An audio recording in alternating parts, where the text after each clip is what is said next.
everyone. How are you? Fine, Miss Lynn. Fine, thank you, Miss Lynn. I have everyone. Wait.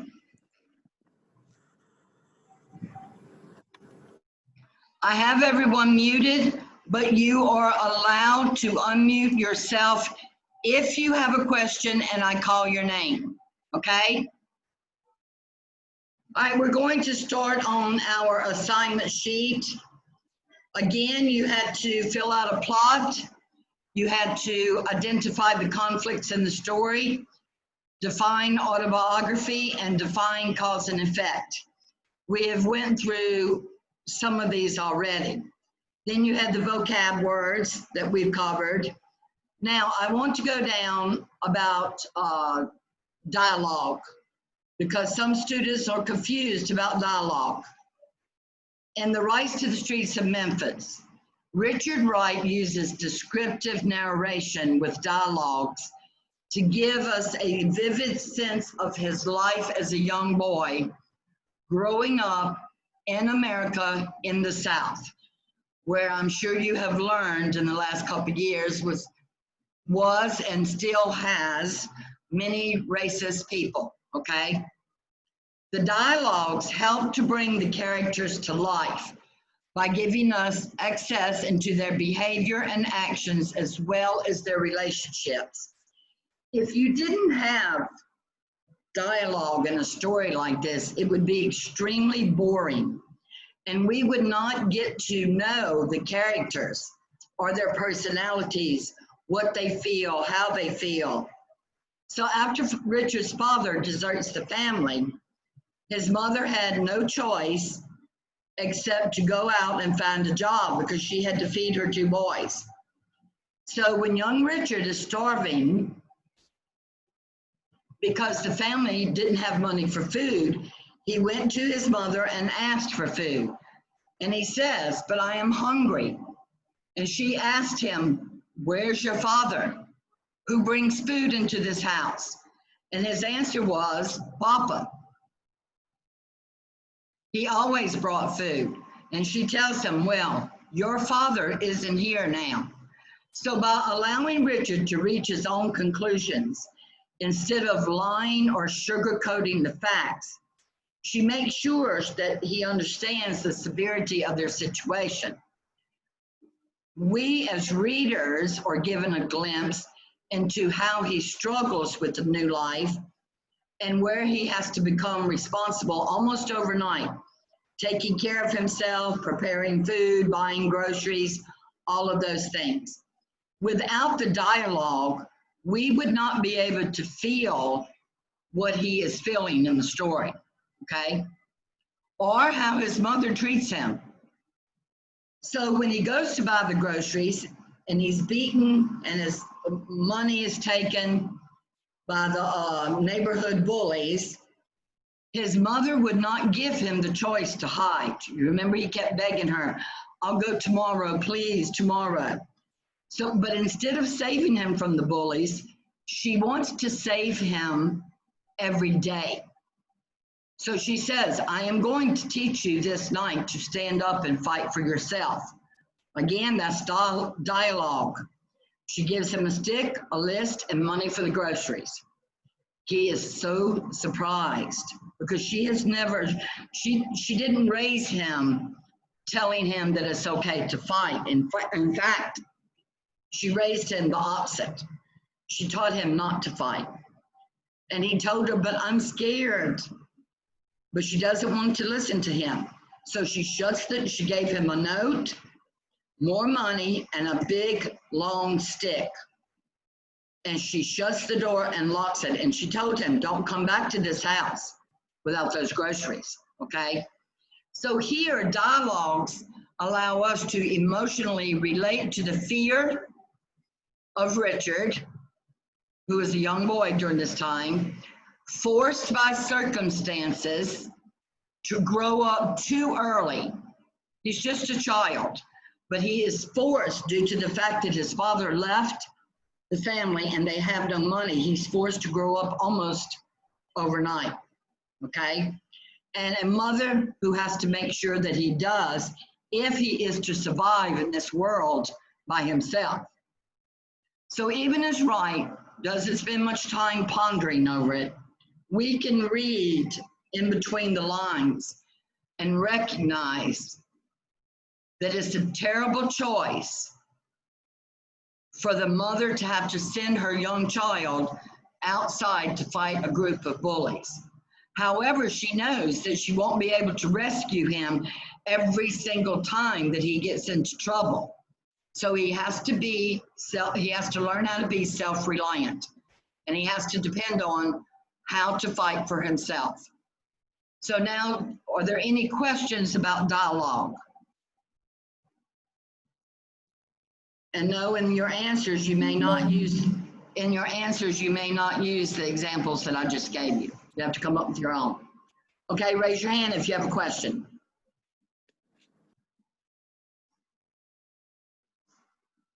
No questions? Okay. Are there any questions on the vocabulary words? We're going to go over your sentences in just a minute. But does anyone have a question? Miss, can you please Yes. explain what dark means? Who is this? Bomika. Raise your hand.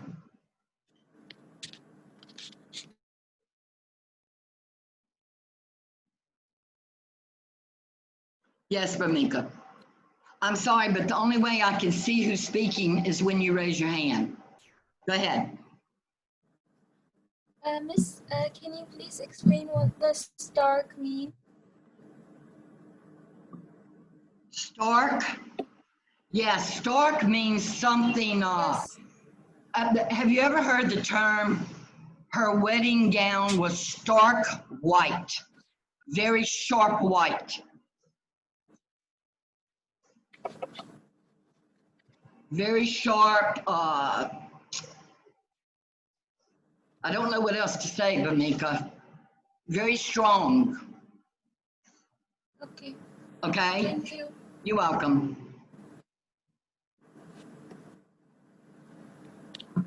Sama, Yes, Miss Lynn. you have a question? Yes. Okay. I want to understand flay. In the story, it says, Flay? yes, in the story it said he flayed with tears in his eyes. I want to understand this. Let me tell you, to be honest with you, flay means to whip. And I don't really understand how they use that in the story when it's talking about his eyes, because flay means to whip or beat someone. Maybe they mean in a way he had so much anger in his eyes. I don't know, but flay means to beat or whip. I don't know why they used it and connected it to his eyes, Selma. Okay, can I ask another question? Sure. Can you give me stark in a sentence to understand it? Yes.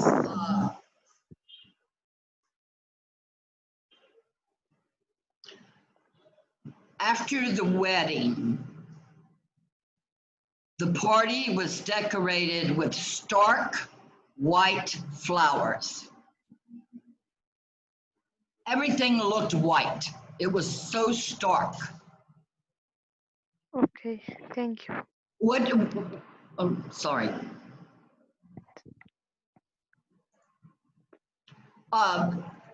Give me the definition that your book gives you.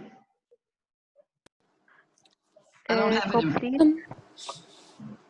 complete or utter and extreme. Right. Okay, if you walk into a party and you call me tomorrow and you say, Miss Lynn, there were stark white flowers everywhere. That means that when you walked into that room, that entire room looked white. You understand, Selma? Yes, I understand. Something that is stark makes everything around it look the same, whether it's a color or whatever. You've heard of the saying, he went stark raving mad. That means he was just consumed with anger, and in a crazy way. Okay? Any other Okay. questions, Selma? No, thank you. You're welcome, Sama. baby. I'm sorry, Selma. I'm sorry. No problem. No problem. I'm sure that will not be the last time I get you two confused. All right. Any other questions on this sheet? Yes, Selma. Miss, I don't understand the meaning of gauntly. Gauntly. Yes. Okay, if you go visit someone in the hospital and they've been sick for a very long time and they lost a lot of weight, okay? You've seen people before, their face is like sunk in. Do you know what I'm talking about? Their face is real skinny. Their cheekbones are very hollow, like they're sunken into their face. You know what I mean? Yes, yes. Okay, that's gauntly. Okay, Miss, thank Now, you. in the story, read that sentence how it's used, Selma. No, okay, but okay, I have to search for it because I don't know where it is exactly in the story. I think it's in the first paragraph on the first page. Yes, yes. Okay, just a minute. Maybe.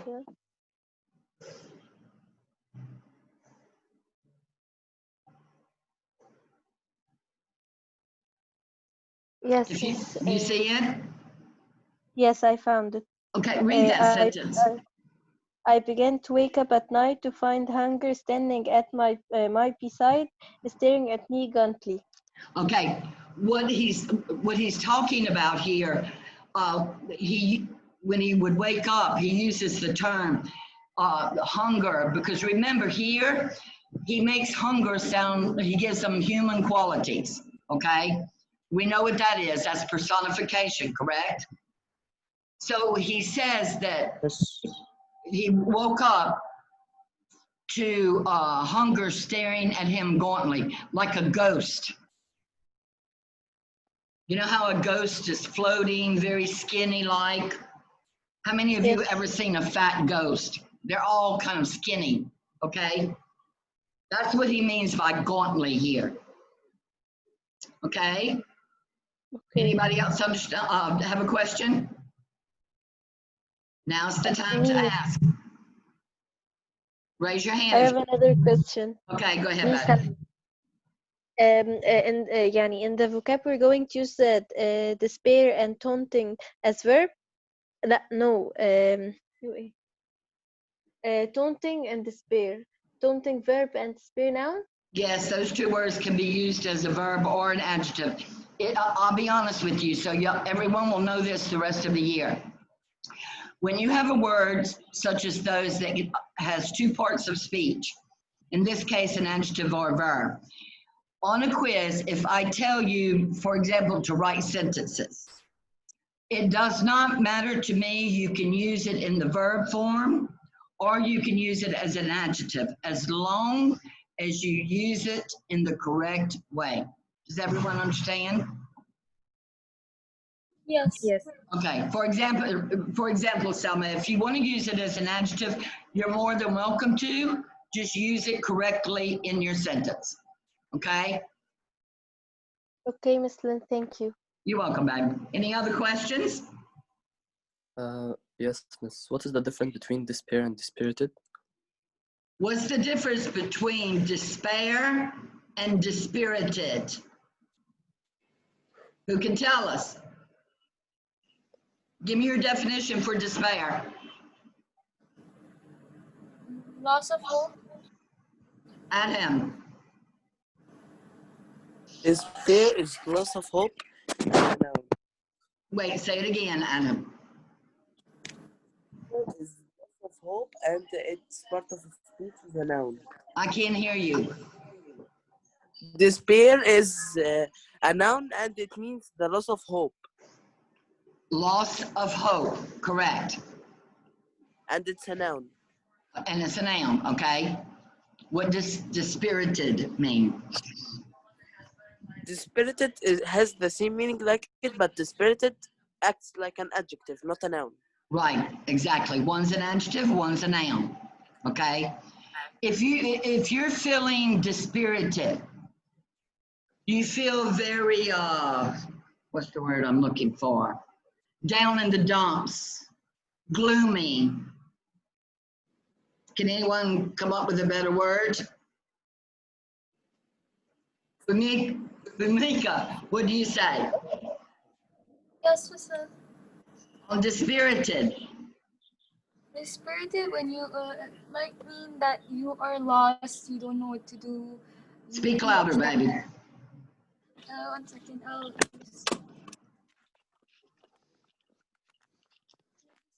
Who That was the means that you're lost. You don't have any hope. right? You are really upset. Right. You feel like it's the end of the world. Yes. Okay. What about despair? Despair means you don't know what to do. Right. You have no choice. Exactly. There's no choice to be made. What else can I do? I have no other choices. Does everyone understand? Yes. Okay. All right. Any other questions on the vocabulary words? Adam, do you have a question? I was about to say no, but I found Abdullah speaking, so I thought he has a question, so I muted myself. Okay. All right. So, any other questions on this sheet? All right.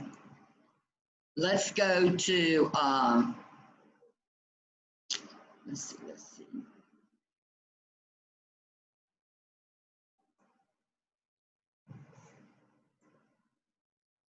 Autobiography, your autobiography sheet.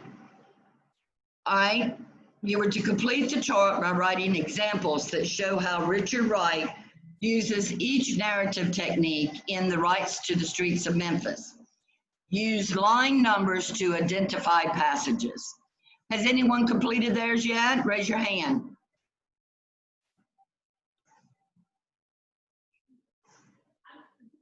Okay, Hannah Yasser. Miss first one, this one. Hannah, give us an example of what your answer is for conflict. I have external and internal conflict. Okay, give us one of each. Internal, when he blames his father for being hungry, it inflicts on him deeply. Okay. And the external one, when his father leaving, resulting in no food because he was the one source of food and money. Okay, so he has an internal conflict because his father has left the family, and it causes him to be very angry. Okay, what was the other one, Hannah? I'm sorry. No, it's okay. The external conflict was when the father left, resulting in no food because he was the source of food and money. Okay, now that, Hannah, would be better for, I would say internal. What's another external? What's another external conflict, Hannah, that you can think of? When he had to face the bullies to get to the grocery store. Exactly, right. When he had to fight the bullies, or not fight them, every time he had to face them when he went to the grocery store, okay? All right. Okay, thank you so much. Bamika, you have a question? No, I wanted to answer. Okay. Uses believable dialogue. Who can give me an example and not one that I gave you today? Bamika? Yes, when he went to his mother and said they beat me, they took the money. Right. That dialogue right there shows us how afraid he was. He couldn't even speak hardly. He started stuttering. He barely got his words out. So without that dialogue right there, we would not have felt how afraid he was. Right or wrong? Yes. Okay. Anything else, Bamika? No, I wrote only these two. Okay. Number 3, build suspense. Hannah Hanny, what was your answer for build suspense? Miss, I have a question. Okay, go ahead. In number 2, do we have to write any dialogue? What's the directions tell you? Believable dialogues. I'm sorry? So we have to write all of the dialogue. What do the directions say? Okay, thank you. Thank you. All right, build suspense. Anyone answer that besides Hannah, Yasser, and Bamika?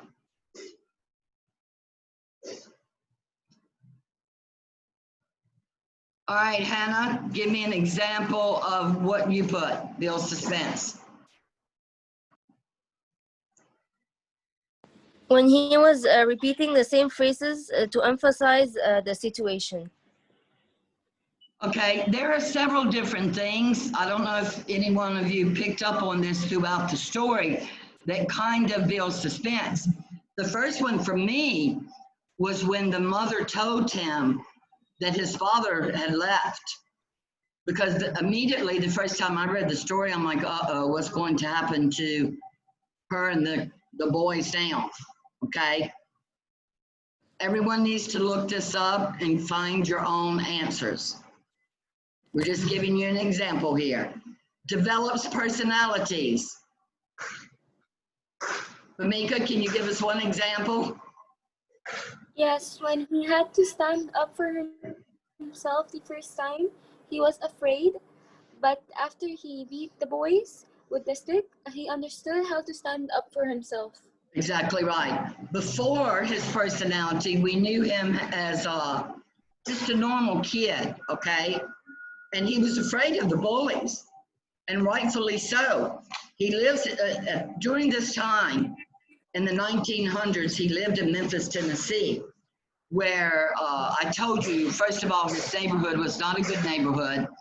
Second of all, there are a lot of racist people there. They hate Black people, okay? And they were treated extremely mean, very mean, okay? They were mistreated and still are mistreated. So in the beginning, we knew him as a scared little boy, a scared little Black boy. In fact, let me tell you something. This short story comes from Richard Wright's book, that the title of the book is actually Little Black Boy.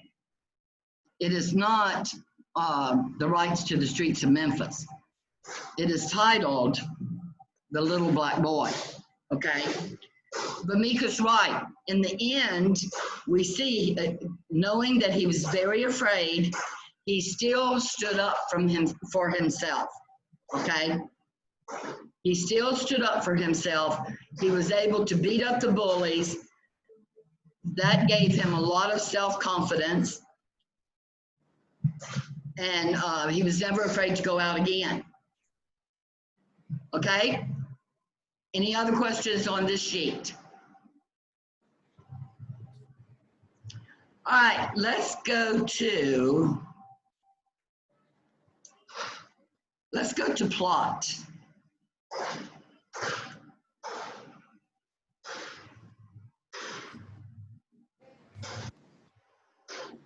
Okay, I think we answered this yesterday, but let's just make sure we're on the same page.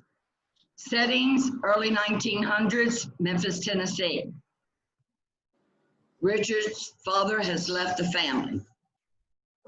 Exposition, the family has no food. After, his mother has to find a job, and she sends him to the grocery store to buy food. And 2 times a gang of boys beat him and take his money.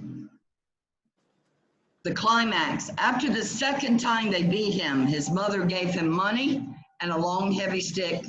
She tells him not to come back without the groceries or she will beat him. So you have to wonder right then, oh my gosh, what's gonna happen? Especially if she locked the door, she locked him outside. The following action, Richard beats up the bullies and chases them home. And the resolution, Richard buys groceries and no one ever bothers him again. Any questions? No. Okay.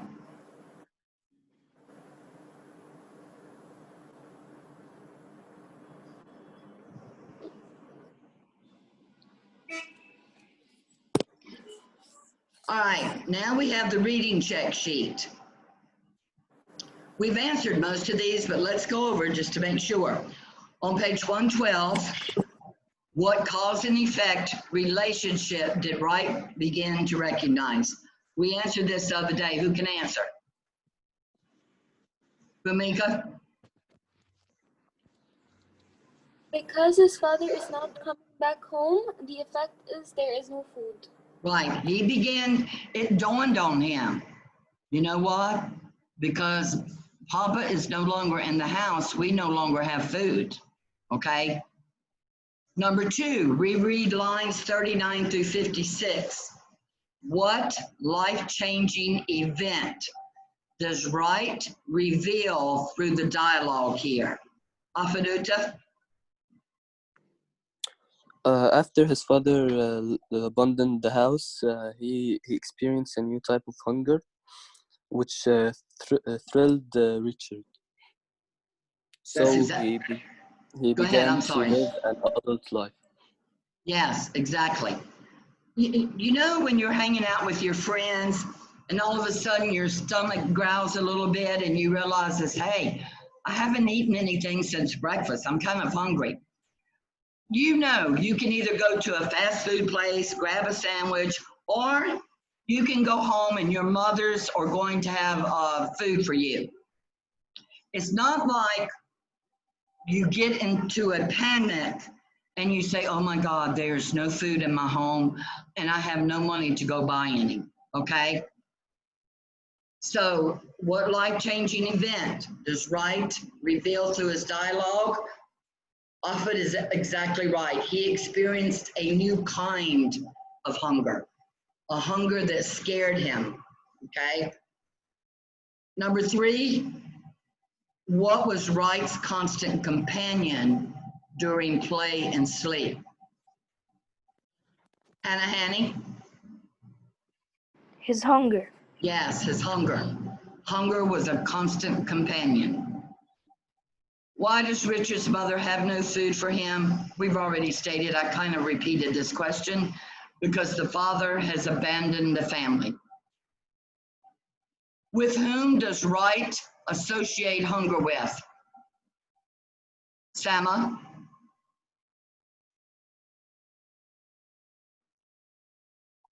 Yes, Miss Ben. With whom does Wright associate hunger? With his mother? Okay, stop and think. Every time he feels hungry, who does he think about? His father? Yes, his father. So now he has become, I told you after a while, he became very angry at his father, okay? He resented him all of a sudden. So now, every time he's hungry, he thinks, you know what? It's his fault.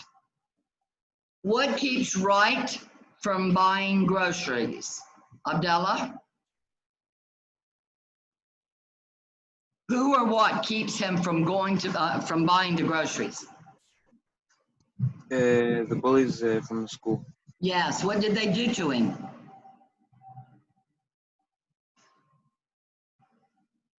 Excuse me, I didn't hear. What did the boys do to him?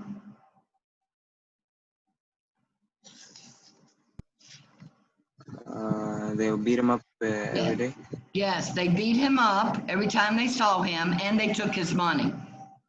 Okay? Yeah. What does Wright's mother teach him to do? Faramalab? To stand up for himself and fight back. Exactly. She taught him to stand up for himself and to fight back. What choice does Richard have to make?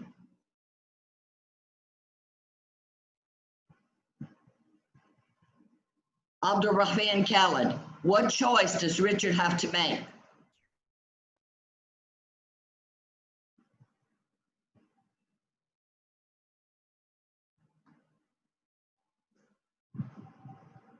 Debolina, can you answer what choice Richard has to make?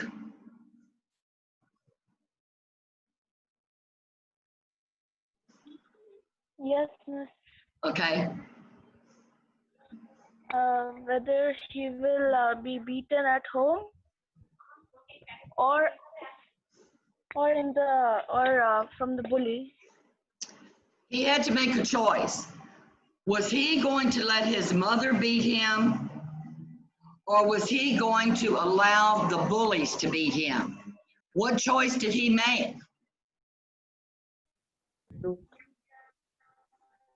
Can I answer? Yes, To go to go ahead. He chooses to go to the gang of boys. Yes, he chose to stand up for himself and fight. Okay? Yeah. How does Wright finally succeed in buying groceries? We already know he stood up for himself and he beat the boys. Yeah. What effect did the fighting have on his personality? Raise your hand if you know. Adam? The fight made him more brave and helped him stand for himself. He even shouted at grown-ups when they threatened him after hitting the boys and told them that he would do this again if they bother him again. That's exactly right. The fight gave him a lot more self-confidence. And like Adam said, he even shouted at the adults. And he chased the boys home after he beat them, okay? So it gave him a lot more self-confidence. He became stronger. What does the title refer to? Remember I told you yesterday? Noor?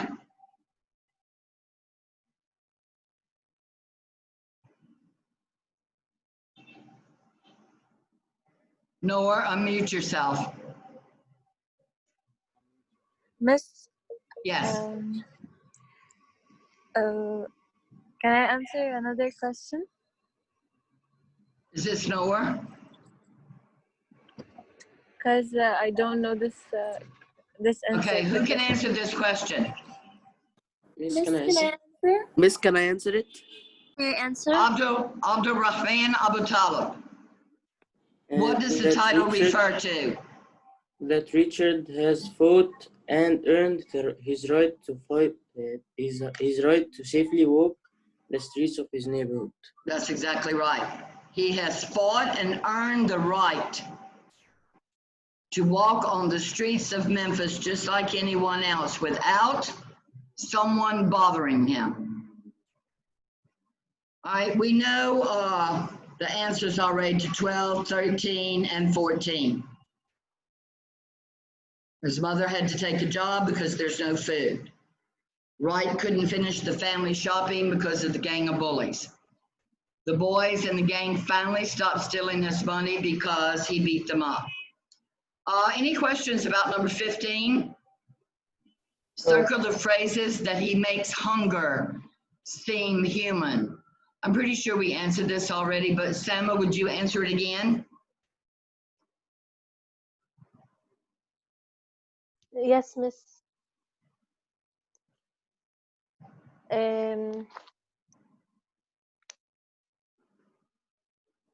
B. Okay, Miss, hunger can you hear me? scares him. Okay.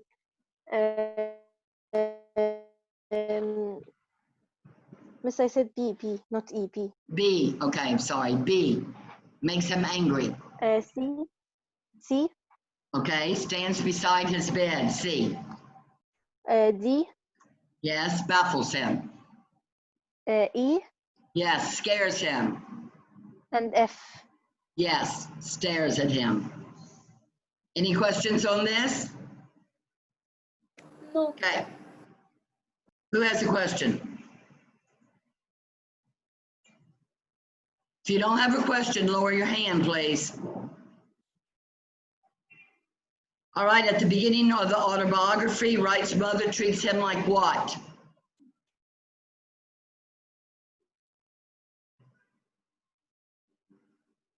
How did she treat him in the beginning? Hannah Hanny? She treated him like her little son. Yes, she treated him like her son, but a young son, okay? More like a boy. At the end of the autobiography, she treats him like what? Sama? Miss Lynn, can I answer? Sama? Sorry, Miss Lynn. It's okay. Yes, Miss. Can you answer At that the end, question? she treats him like a grown-up. Yeah, she treats him more like a man at the end because Yes, she wants him to be brave and has self-confidence. that's exactly right. And he Stand for fought. himself. Exactly right. He fought and earned that title by beating up the entire gang of bullies. Okay? Put your hands down if you don't have a question. Wright chose to tell this story from his life because he wanted readers to understand what? I told you before, I wanted you to think about this.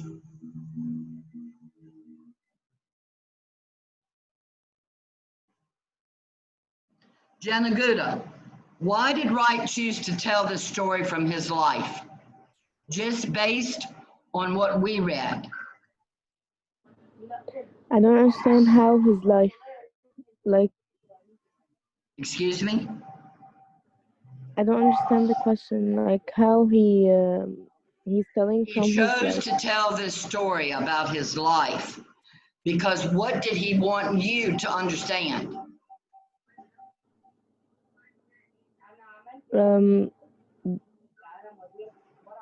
The details of what happened and how he felt while defending himself and growing his self-esteem.